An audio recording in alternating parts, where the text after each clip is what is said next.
मैं कशिश और स्वागत है आपका मेरे खास कार्यक्रम राजनीतिक गलियारा में। क्या सिंधिया बनेंगे सीएम? बड़ा सवाल यहाँ पर बना हुआ है। क्या सिंधिया यहाँ पर कांग्रेस में वापसी करेंगे या फिर बीजेपी ही पार्टी उन्हें आगे बढ़ाती नजर आएगी? ये तमाम तरीके के सवाल यहाँ पर सिंधिया को लेकर भी बने हुए हैं। देखा जाए तो सिंधिया की वजह से ही यहाँ पर बीजेपी पार्टी सत्ता में आई थी, क्योंकि जीती तो कांग्रेस थी। 15 महीने सरकार रही थी, उसके बाद यहाँ पर सिंधिया की बगावत से पार्टी गिर गई। अब देखा जाए तो यहाँ पर कमलनाथ का नाम सामने आ रहा है कि वो सीएम बनेंगे या फिर उन्हें चुनावों में आगे कर दिया जाएगा, लेकिन कमलनाथ यहाँ पर राजी नहीं है। 50-50 वाली बात यहाँ पर कमलनाथ को लेकर है। लेकिन वही अगर बीजेपी की तरफ देखा जाए तो बीजेपी यहाँ पर शिवराज सिंधिया किसको आगे करेगी, ये बड़ा संशय बना हुआ है, बड़ा सवाल यहाँ पर बना हुआ है। आज की बात है जब यहाँ पर शिवराज सिंह चौहान तारीफों के पुल बांधते नजर आए थे सिंधिया को लेकर, जब उन्होंने साफ तौर पर कह दिया कि मैं सीएम बना तो सिर्फ और सिर्फ सिंधिया की वजह से बना, तो क्या माना जाए कि मेहरबान हो सकते हैं शिवराज सिंह चौहान, वो खुद अपने कदम पीछे खींच सकते हैं? अगर यहाँ पर देखा जाए तो शिवराज सिंह चौहान काफ़ी ज़्यादा बेहतर तरीके से काम करते नजर आते हैं, फैसले काफ़ी अच्छे लेते हैं, लेकिन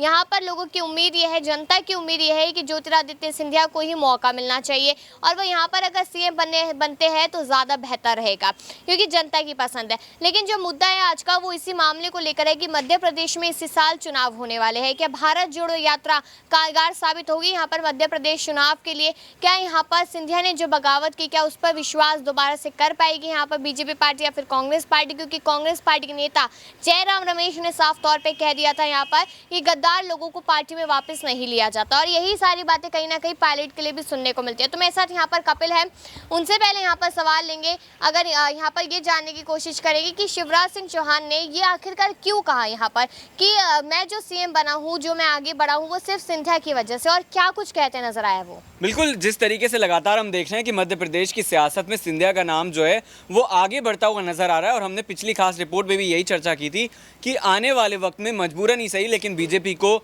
सिंधिया को कहीं ना कहीं मुख्यमंत्री पद का दावेदार बनाना पड़ेगा, क्योंकि जब सरकार कांग्रेस की गिराई थी उसके बाद अगर सिंधिया चाहते तो खुद भी मुख्यमंत्री के पद पर जो है वो काबिज हो सकते थे, लेकिन उन्होंने ये मांग नहीं करी। उन्होंने बड़प्पन दिखाते हुए शिवराज सिंह चौहान को ही आगे रखा, और आज जिस तरीके से हम लगातार इन खबरों में देख रहे हैं कि उन्होंने बड़ा खुलासा किया और उन्होंने कहा कि सिंधिया की वजह से ही मैं मुख्यमंत्री बन पाया हूं, तो कहीं ना कहीं ये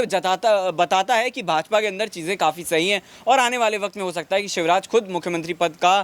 की जो कुर्सी है वो छोड़ दें और कहीं ना कहीं वो सिंधिया को भी ये बड़ा पद दे सकते हैं। यानी कि यहाँ पर कयास ये लगाए जा सकते हैं, उम्मीद यहाँ पर लगाई जा सकती है। अगर देखा जाए यहाँ पर तो राहुल गांधी की यात्रा भी मध्य प्रदेश पहुंची थी, भारत जोड़ो यात्रा यहाँ पर भी कामयाब रही, सिंधिया यहाँ पर स्वागत करते नजर आए, उनका ट्वीट सामने आया था। तो यहाँ पर अभी तक यही बात है कि मध्य प्रदेश चुनावों से पहले अगर सिंधिया वापसी करने का सोचते हैं तो क्या मल्लिकार्जुन खड़गे, जयराम रमेश, राहुल गांधी, सोनिया, प्रियंका, क्या ये लोग इस बात के लिए राजी होंगे कि सिंधिया कांग्रेस में वापसी आए और विश्वास हो पाएगा दोबारा? देखिए, दो चीज़ें। पहला सवाल ये है कि क्या वो वापसी करेंगे। तो अगर मल्लिकार्जुन खड़गे राहुल गांधी से वो संपर्क करते हैं और पार्टी में वापसी की उम्मीदों को जाहिर करते हैं, तो मुझे लगता नहीं है कि पार्टी में अब उनकी उस तरीके से वापसी हो पाएगी, क्योंकि कहीं ना कहीं कमलनाथ जो है वो जिस तरीके से लगातार बयानबाजी कर रहे हैं, और ये भी हमें देखने और सुनने को मिला था कि सिंधिया कोई तोप नहीं है, तमाम बयानबाजी जो है वो काफ़ी ज़्यादा हो चुकी है और तीर कमान से निकल चुका है। यहाँ पर ऐसी उम्मीद जो है वो हम कयासों के आधार पर ही लगा सकते हैं। अगर ऐसा होता भी है तो मुझे नहीं लगता कि उनकी पार्टी में वापसी होगी।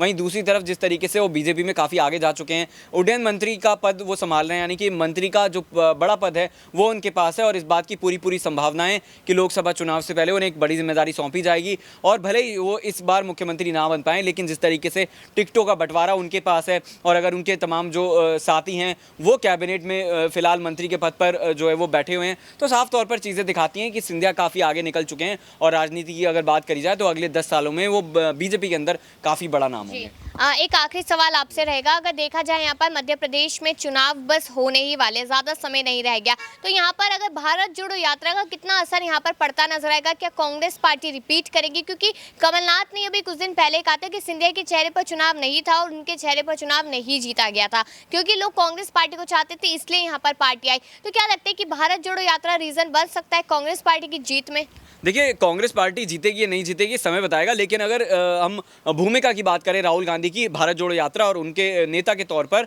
तो हमने साफ तौर पर देखा कि वो जो बड़े फैसले लेने के लिए कांग्रेस पार्टी में तमाम नेता जाने जाते थे, लेकिन राहुल गांधी अभी तक कोई बड़ा फैसला नहीं ले पाए। और अगर बात करी जाए तो चर्चाओं की, अब मध्य प्रदेश में किस बात की चर्चा होगी? कमलनाथ को मुख्यमंत्री पद का दावेदार बनाया, वो तो वो पहले से थे। तो यहाँ पर साफ तौर पर ये कहा जा सकता है कि राहुल गांधी अगर कोई बड़ा फैसला लेते और उनके इस फैसले से कहीं ना कहीं चीज़ें बदलती बदलती हुई नजर आती तो हम ये मान सकते थे कि तमाम चीज़ें बदल रही हैं और इसको लेकर जो है वो चर्चा ज़्यादा देखी जा सकती थी, लेकिन फिलहाल मुश्किल नजर आ रहा है। जी शुक्रिया कपिल। यहाँ पर अब कहीं ना कहीं यही समझने की कोशिश की अपने सहयोगी से कि यहाँ पर ज्योतिरादित्य सिंधिया की वजह से ही कहीं ना कहीं कांग्रेस पार्टी ने रिपीट किया था और बीजेपी पार्टी भी सत्ता में आ सकती है। शिवराज सिंह चौहान ने फैसले अच्छे लिए, काम अच्छे किए, लेकिन अभी भी मध्य प्रदेश के चुनाव उसी तरीके से है में जितने बाकी के 8 जगहों के चुनाव है। अब यहाँ पर अब्रार मेरे साथ है, उनसे भी यहाँ पर सवाल लेंगे और जानेंगे कि आखिरकार 9 जगहों पर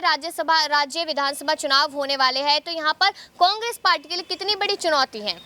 देखिए, कांग्रेस पार्टी इस समय जिस तरीके से ख़ासतौर से अगर बात की जाए, राहुल गांधी सदन के भीतर जो तमाम बातें अपनी रख रहे हैं और जिस तरीके से कई मुद्दों पर कहीं ना कहीं केंद्र की सरकार को घेरने का प्रयास करें, लेकिन यहाँ पर अगर पेच फंसता हुआ नजर आ रहा है तो विपक्षी एकजुटता जो है वो लगातार बिखरती चली जा रही है। भारत जोड़ो यात्रा को लेकर के जो एक आप कह सकते हैं बड़ी रणनीति थी राहुल गांधी की कि उत्तर प्रदेश कम से कम जो है वहाँ के जो तमाम विपक्षी नेता वो उनके साथ नजर आएंगे, लेकिन आखिर समय पर जब उत्तर प्रदेश से यात्रा होकर के गुजरनी शुरू हुई और उस समय अखिलेश यादव का वर्जन आना, मायावती ने जिस तरीके से इस पूरे मुद्दे को लेकर के अपने बयान को रखा, तो ऐसे में कांग्रेस पार्टी की जो वो तमाम उम्मीदें थी वो टूटती हुई नजर आई। और इस बड़ी वजह से आप कह सकते हैं कि कांग्रेस पार्टी जो ये सोच रही है कि सत्ता में वापसी 2024 में उनकी हो सकती है, तो कहीं ना कहीं अभी भी एक बड़ा पेच जो है फंस सकता है, क्योंकि तीसरे चौथे फ्रंट की भी बातें अब होनी शुरू हो गई है। अखिलेश यादव का तेलंगाना पहुंचना,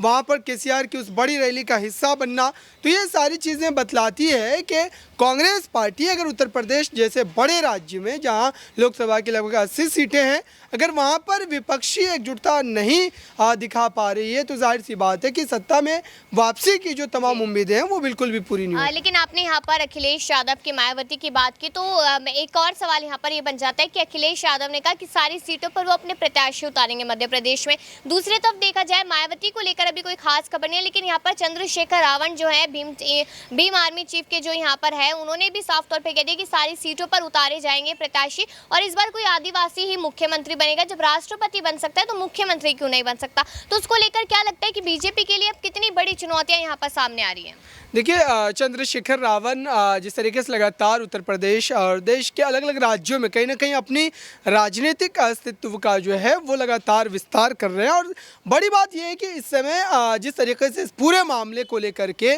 मायावती का जो रुख है, मायावती का जो रवैया है, वो ये सीधे तौर पर दर्शाता है कि अभी कहीं ना कहीं कहा यह जा रहा है कि उनका ये बयान आना कि वो किसी भी गठबंधन के साथ नहीं जा रही है, तो ये विपक्ष के खिलाफ एक हल्ला बोल है। और विपक्ष मायावती के बगैर अगर सत्ता में वापसी करना चाहेगा तो ये असंभव सा माना जाएगा, क्योंकि मायावती लगातार उत्तर प्रदेश की सियासत में एक मजबूत चेहरे के तौर पर हमेशा जानी जाती रही है, लेकिन उनके इस रवैये पर कहीं ना कहीं एक संदेह की स्थिति भी बन रही है, क्या वो बीजेपी के खिलाफ जानबूझ करके चुप्पी अख्तियार की? तो सिंधिया मुख्यमंत्री बनेंगे या नहीं, ये छोटा सा सवाल है यहाँ। देखिए, सिंधिया को लेकर के इस वक्त अगर बीजेपी की तमाम रणनीतियों की बात की जाए तो एक पॉजिटिव जो है एहसास ज़रूर है कि शिवराज सिंह चौहान की जगह उनको जो है मुख्यमंत्री का चेहरा फेस बनाया जा सकता है, लेकिन ये भी फैसला बीजेपी के लिए कहीं ना कहीं स्थानीय नेताओं को जो है अपने साथ लेकर के तभी जो है